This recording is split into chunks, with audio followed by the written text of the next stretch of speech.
So these past few Wednesdays, I've been teaching a beginner's class, and I got to tell you, it's one of the most thrilling things for me as a teacher, because there's something about a beginner's class where they sit with a readiness, an eagerness, a willingness to listen. And I find that even like this morning with the cold and all that, it doesn't matter how I feel physically. The moment that I start teaching, it's as if all of that goes away. And a woman in the class this past week raised her hand and she said, "I'm really frustrated." And she said, "I want to figure out how to talk about this particular philosophy with my friends, because I don't know how to talk about it." Any of you, the rest of you, feel that way?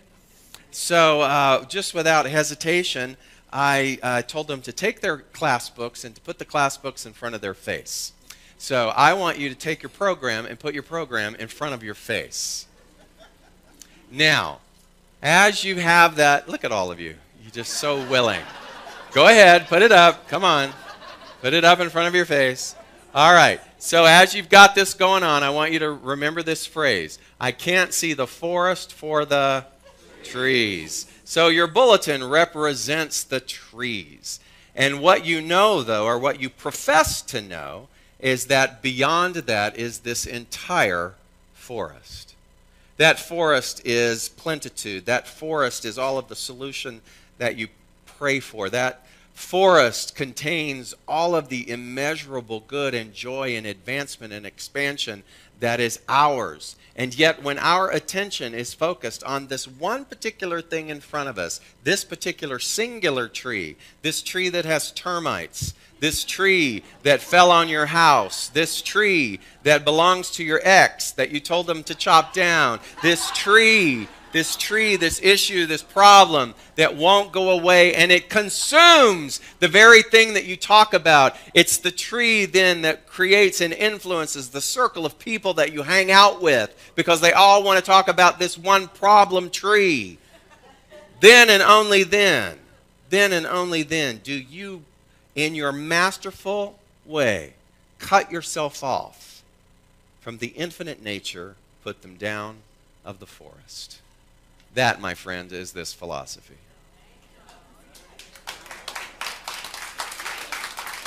That is this philosophy. And so you're willingly sitting there and abiding in the agreement that there is a forest, right?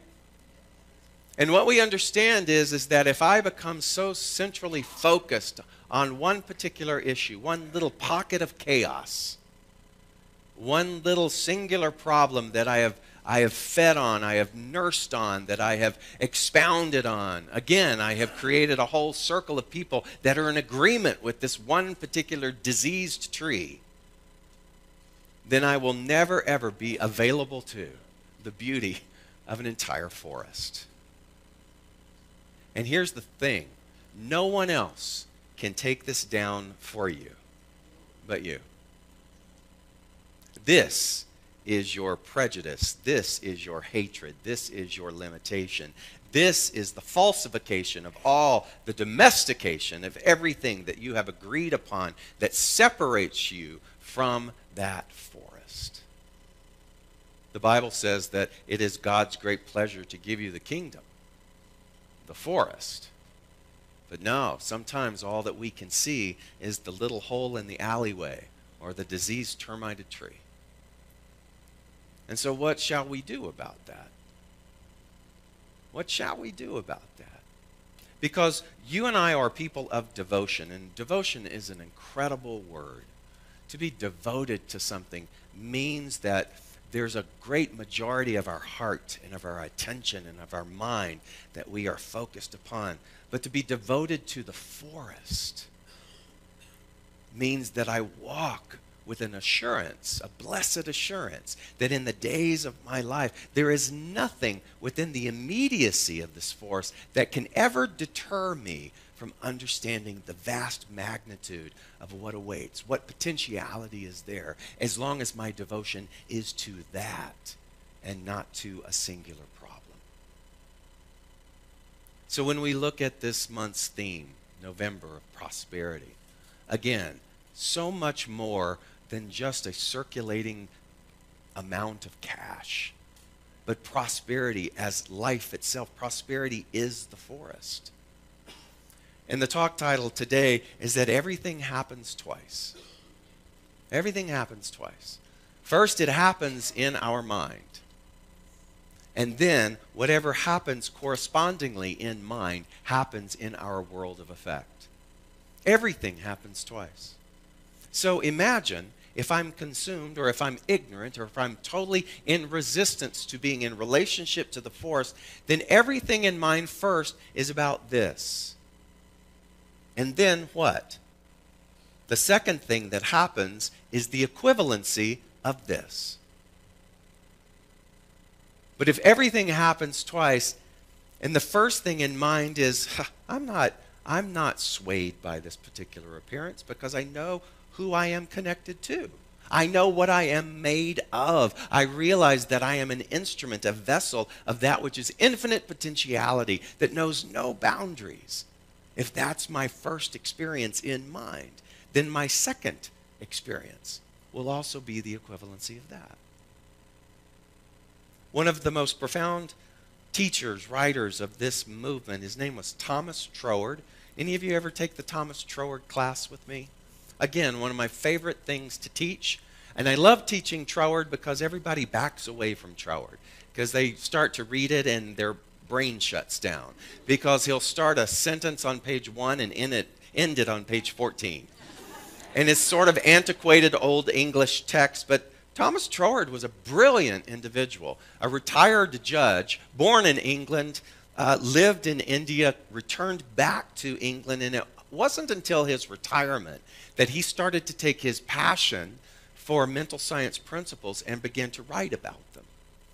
And such was his devotion to this, such was his relationship to the forest, that many people who read his works began to become very influenced by him. In fact, Ernest Holmes, the founder of the Science of Mind, one of his 3 major influences, Jesus, Thomas Troward, and the Bible.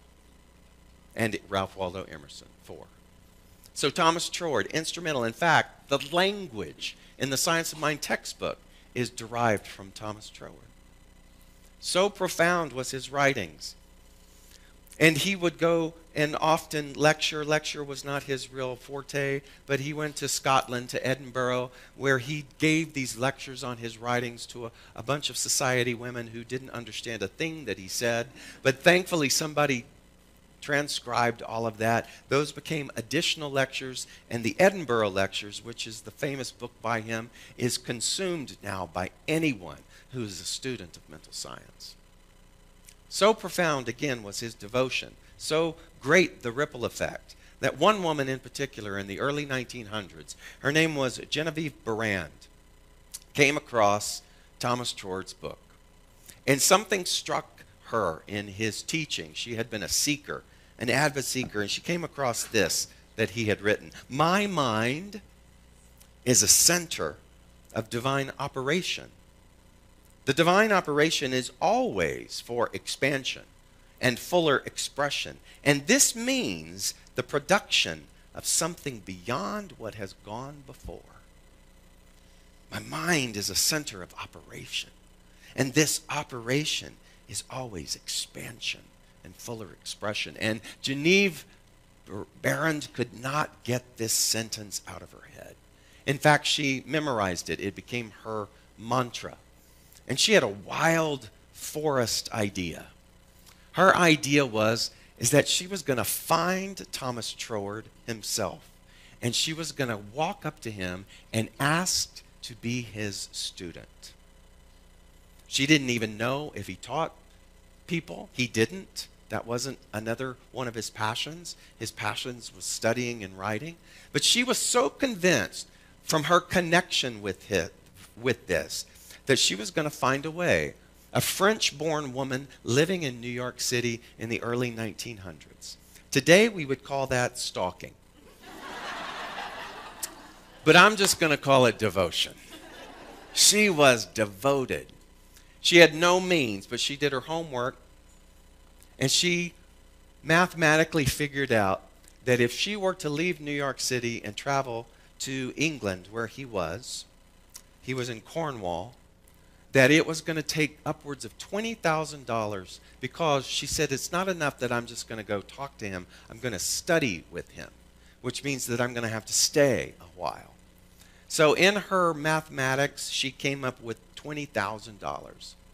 And she began to see every single day as she did this mantra in her mind, counting 20 times $1,000 bills. Now you're saying there's no such thing as a $1,000 bill. Well, in the early 1900s there was. It wasn't until much later that they ended it with 100. So they had $1,000 bills. And Genevieve Beran just would visualize and witness someone counting 20 $1,000 bills and that coming to her. She didn't concern herself with how. She only concerned herself with the devotion of this spark that was in her, that was so determined and so excited and so assured that this was her path. And I think about that. I think about the Genevieves of the world, the Genevieve essence, the energy that lives in all of us. And I can guarantee you we've all had that same level of devotion. And what separates us from what happened to her and what happens to us is this. Because the moment something outrageous, something thrilling, something that's been sitting on a back burner that gets moved to the front, the moment that something like that appears before us, we are groomed, unfortunately, by our society to go like this. And all of the well-meaning people around us start to talk in conversation that is congruent with this. And they go, oh, I don't know about that. You know, what if he smells? What if he's not good? You know, they always tell you don't meet your heroes because you'll always be disappointed. You don't want to spend all that money and do that. You've got obligations here. And on and on and on, we surround ourselves with that kind of negation from being connected to the forest. Well, guess what happened? She got her $20,000 in 4 weeks.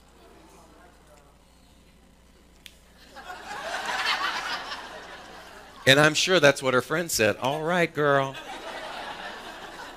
And she set sail for Cornwall, England.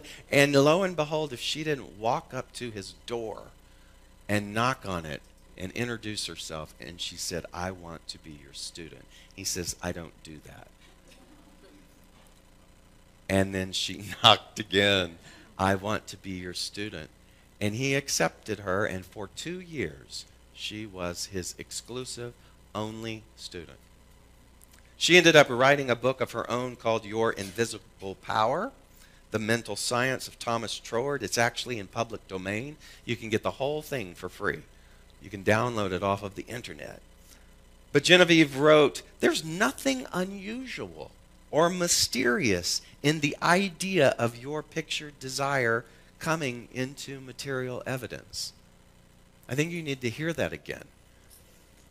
There's nothing unusual or mysterious in the idea of your pictured desire coming into material evidence. There's nothing mysterious or far-fetched in you having a connection with the forest.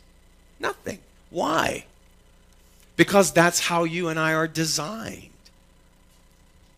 If we are a part of, if we are an extension of, if we are a vessel or an instrument of that which is God or infinite in potentiality, then why would there be any barrier in the infinite nature of what it is that our soul is here to explore other than the domestication or the falsification of all the things that we have accepted that have told us that that's not possible?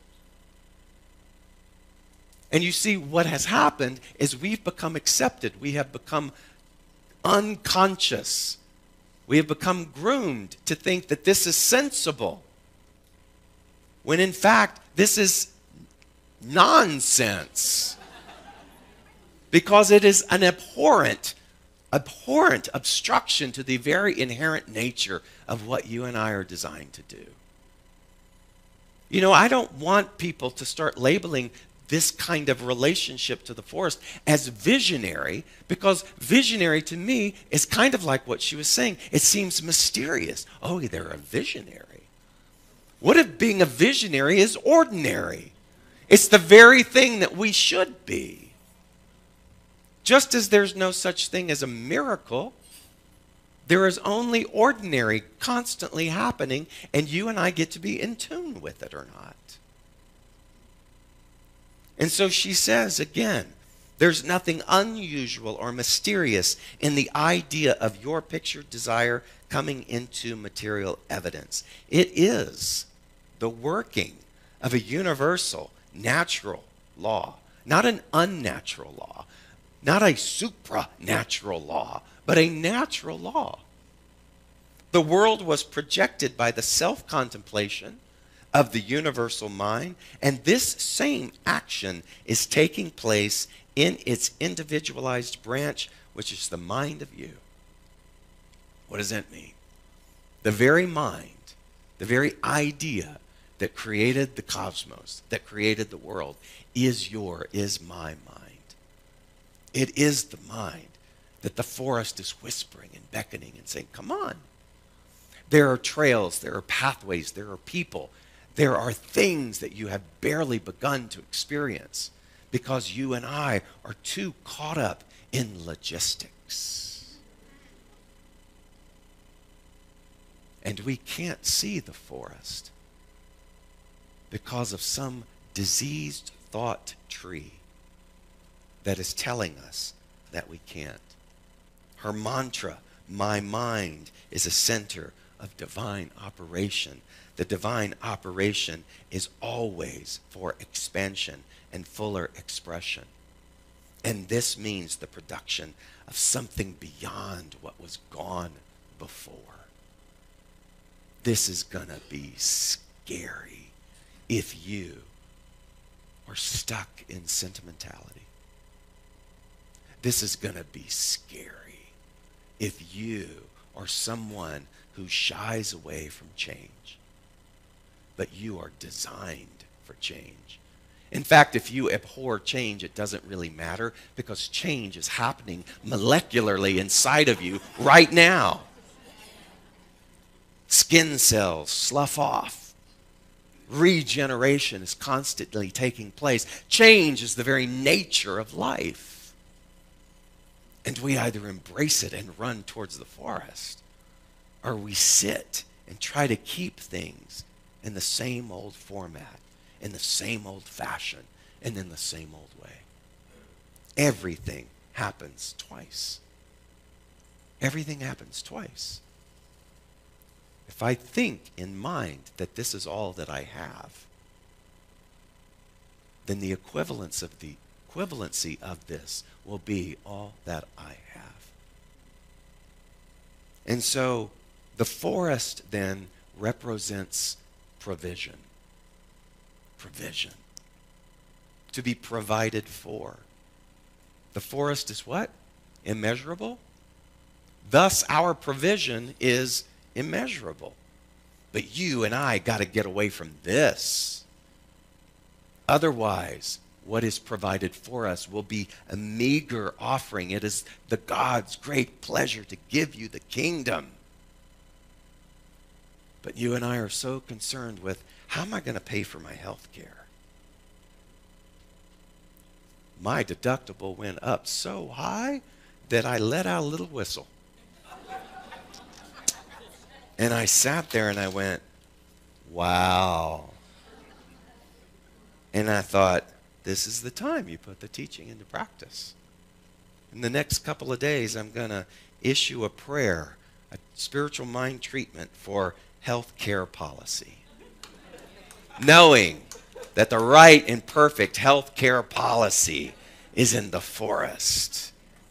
And I am not going to buy into the screaming and the ranting of what is happening and what's being taken away from me and what I have to participate in, and oh my God, blah, blah, blah. When if I'm going to be in right relationship with the forest, and the forest is my provision, then guess what? Instead of me trying to make things always come down to my level, what if I need to come up in terms of what I'm available to with regards to the forest? Instead of always trying to get the deal, why don't I raise my consciousness enough to accept paying whatever needs to be paid and accept it joyously because my provision is the forest? And that takes some rearrangement because everything happens twice. If right now you're thinking, malarkey, everything happens twice. First in mind, and then in experience. And you will get a bunch of malarkey. Yesterday, I went to my dear friend Tobin's funeral. Tobin was here. He was a greeter for a while. Very tall, striking African-American man. Distinguished, dignified, sweetheart. I loved Tobin dearly. Tobin had kidney disease for many, many decades. And we tried to film him one time talking about what SLCA meant to him. And he cried through the whole taping. And we couldn't use any of the footage. Loved me some Tobin. And he had his roots in the Baptist church. And so I'm out in East Point, and I'm at the funeral, and the minister's preaching. And I love those types of funerals where people sing, and then when the soloist is finished, somebody out there stands up and sings, just in the audience. And as the preacher was delivering the eulogy and talking about Tobin, he kept referring to Paul's words that are found in 2 Timothy that are often said at situations like that. I have fought the good fight. I have finished the race. I have kept the faith. I have fought the good fight. I have finished the race, and I have kept the good faith. You got to know a little bit about where Paul was at the time that he wrote that. He was in prison for the second time. He had been devoted to the teachings of Jesus the Christ. He had gone into territories and into the Roman Empire where that was heresy. He had been tortured. He had been all kinds of things. And in that moment, though, in his jail cell, he was aware of the fact that his transition, his end of life was near. He wasn't bitter in any way. And some of the scriptures before this one that says, I have fought the good fight, he was warning the people, and he said, be aware of teachers or teachings that come and scratch the itch of your conformity. Meaning, be aware of the way in which you seek out information that's going to justify this. Be aware of your collection of influence and your circle of influence and the people that you hang out with and what you watch and what you consume your mind in. Be aware of how that's going to scratch the itch of a belief that's going to tell you, how dare you be in relationship with that which is the forest. Be aware of that. Because that's everywhere. That is seductive. That is the CNNs and the MSNBCs and the Foxes and the things and everything that you listen to and absorb in and become so consumed by that all that you can speak about, all that you can tweet about is this. And we become so consumed about impeachment when really we should impeach ourselves in terms of our relationship with this.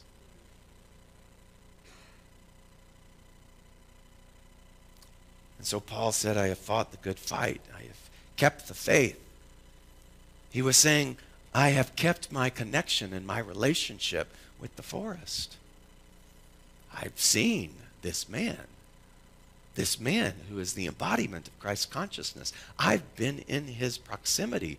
I know. I am devoted to what it is that he says. And I am trying my utmost to abide by his example. And everything happens twice. So my devotion then, my devotion comes back to me. And the forest represents my purpose. The forest represents my provision, and the forest represents my purpose. And lastly, the forest represents your power. Power is connection. I was meditating earlier this week, and I have this routine. When I get up at a certain time, our little dog doesn't want to go out yet. He just wants to sit on my lap. So I sit in my chair, and he goes like this. So I pick him up, and he sits down. He goes back to sleep, and then it's time to meditate. And I'm sitting there, and all of a sudden, this meme comes into my head that I had seen. And I had laughed, I admit it. I laughed at the meme when I saw it. And the meme said, "Not my circus, not my monkeys." And I did just that. I went, ah! And I'm sitting meditation, and all of a sudden this meme pops into my head. Not my circus, not my monkeys. Which simply means it's not my issue, not my problem. I'm not going to concern myself about that. And in the meditation, all of a sudden I went, not true. It is my circus. This whole life is my circus. This whole thing is connection. And that connection is my world. That world is that circus. And every single one of us are the monkeys. I thought automatically of the 100th monkey theory. I'm sure you know that story, but when one monkey changed its behavior, then all of the other monkeys changed their behavior with regards to how they ate the sweet potato. The one monkey washed the sweet potato, and then all of the rest of the behavior of the monkeys on that island started to wash their sweet potato before they ate it. And then all of the other islands with all of the other monkeys started to change their behavior, and all of the monkeys started to wash their sweet potato before they ate it. And we're all the monkeys in the circus. And so what would happen if everything happens twice? And you decide to wash your sweet potato. You decide to go like this.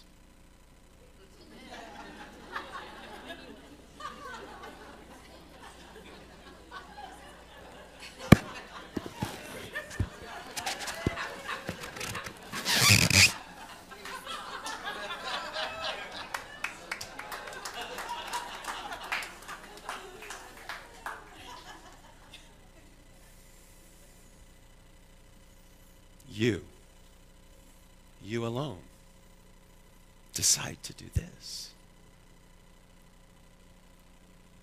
Then all of the rest of the monkeys in the circus at some point.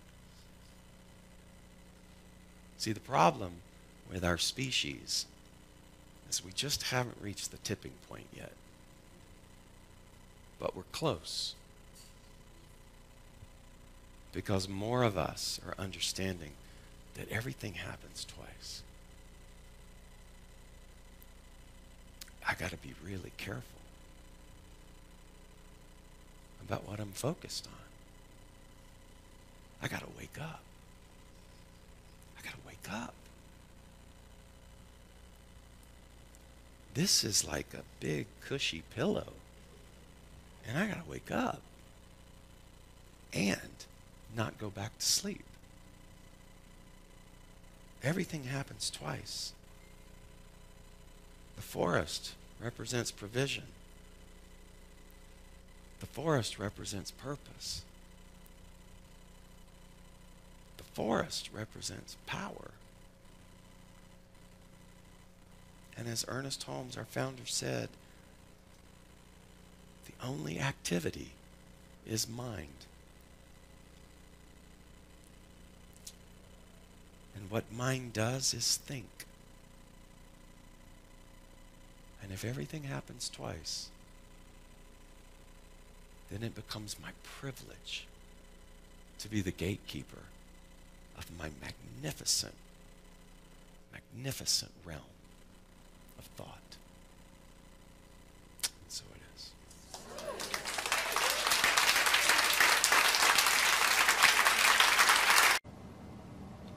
Hi, I'm David Ault, and I simply want to say thanks. Thanks for taking the time to watch our broadcast here at Spiritual Living Center of Atlanta.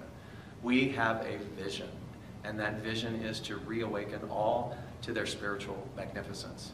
And one of the ways that we are able to do that is through this very medium of broadcasting. So if you got anything out of this, if you felt in any way inspired, or if something spoke to you directly, then I extend an invitation to you to become a part of our family by donating. And there are many ways in order for you to be able to do that. One is to simply go to our website at slca.com, and there you will find all different kinds of prompts that will help you support what it is that we are doing here in Atlanta. One way is to become a pledger. That means that you decide on a monthly basis that you are going to help us with this vision. Another way is to donate through our management system called Fellowship One, another through PayPal, and another even easier way is on your cell phone. You can do what's called text to tithe, and that number is 404-796-7030. Again, thank you so much for your support, and I invite you to come back weekly to see what it is that we're up to. Blessings.